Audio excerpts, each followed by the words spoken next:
अभी हमारे साथ में कुछ स्टूडेंट्स हैं जो काफ़ी दिनों से यहाँ आ रहे हैं। हो सकता है शायद इन्होंने ये प्रोटेस्ट स्टार्ट शुरू करवाया हो।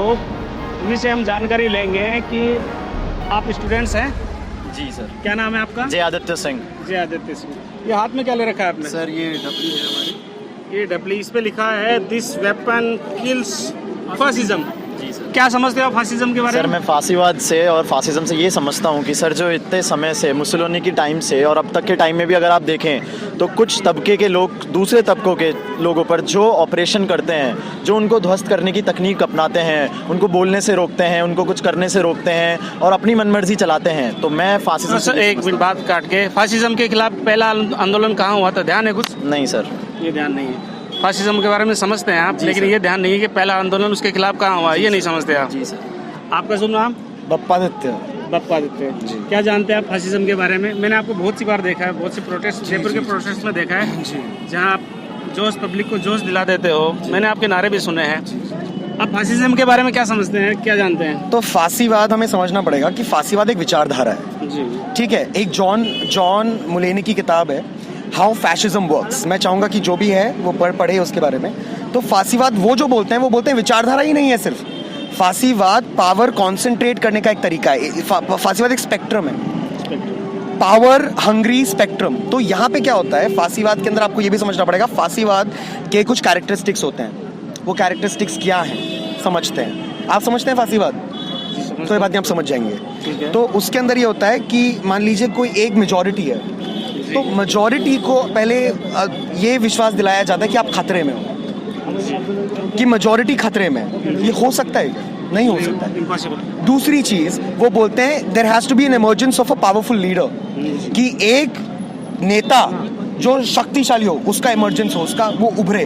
वो हमें पता है वो कौन नेता है। जब ये बोला जाता है कि ये नहीं तो कौन, कि ये देखो, अगर जो नीतियां गलत अपनाई है, पर यार कहीं ना कहीं आपका कहने का मतलब आप मोदी जी को टारगेट कर रहे हैं? मोदी जी को टारगेट नहीं कर रहे हैं, खुला बोल रहे हैं मोदी जी हैं। सही बात है। पर मैं जब फासीवाद की बात करता हूँ ना सर, तो क्योंकि हम सिर्फ अपने देश तक सीमित नहीं हो सकते, देश तक फासिज्म, क्योंकि अभी आप देखोगे पूरे वर्ल्ड में एक राइट शिफ्ट आ रहा है। राइट शिफ्ट आ रहा है। अपने ये भी हैं, बोल्सोनारो भी है, बोरिस जॉनसन भी है, डोनाल्ड ट्रम्प भी है।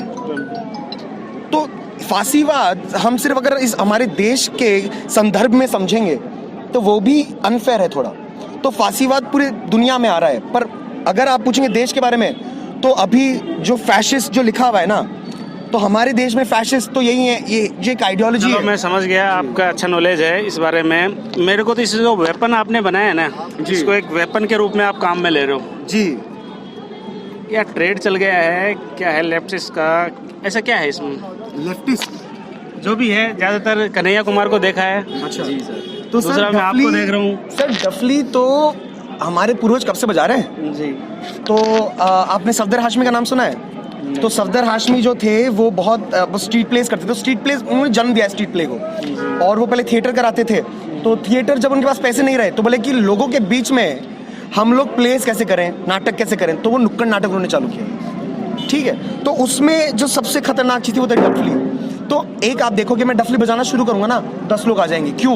क्योंकि हमारी जो जीन होती है ना, जो हमारी जीन है उसके थ्रू इन्फॉर्मेशन पास होती है। तो आपके पूर्वज डफली सुन के जाते थे पास, तो उसलिए आप सुन के डफली पास आ जाते हो। तो पप्पा जी ये माने हैं कि ये डफली बजाने से गैदरिंग है या पब्लिक आ जाती है, आप इंटरेक्ट ये होके? क्रांति है। जो इसको बजाता है वो क्रांति नहीं है, ये है ना, ये क्रांति है। इसकी जब आवाज बजेगी तब क्रांति का आगाज ये है।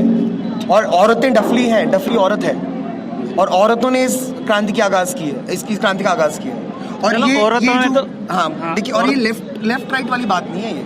नहीं, हाँ, ज्यादा ट्रेंड इसका तभी चला जब कन्हैया कुमार एक नारा बल आजादी वाला अभी वापस आया, पर कल्चरली डफली बहुत पहले से, कल्चरली बहुत पहले से, जब लेफ्ट राइट का कॉन्सेप्ट भी नहीं होगा तब से। शुक्रिया। आपका नाम? नूरल। कब से आ रहे हो, कितने दिन से आ रहे हो यहाँ?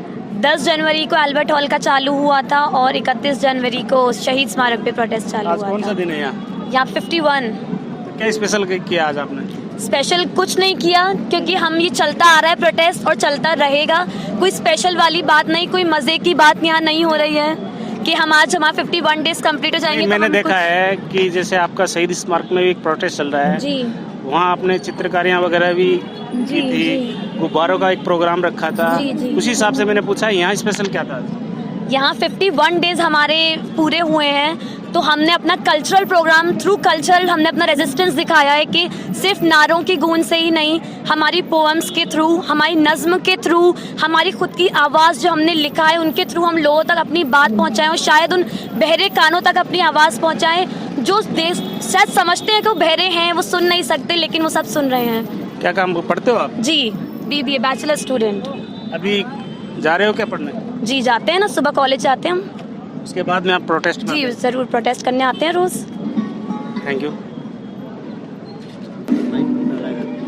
अभी हमारे साथ आसिफ जी हैं जो कि काफ़ी इस प्रोटेस्ट में भाग ले रहे हैं। मैं 3 जगह जयपुर में प्रोटेस्ट चल रहे हैं, एक करबला में चल रहा है, एक शहीदी स्मारक में चल रहा है, एक अल्बर्ट हॉल में चल रहा है। मैं जहाँ भी जाता हूँ ये फेस मेरे को दिखाई दे देता है। ऐसा क्यों?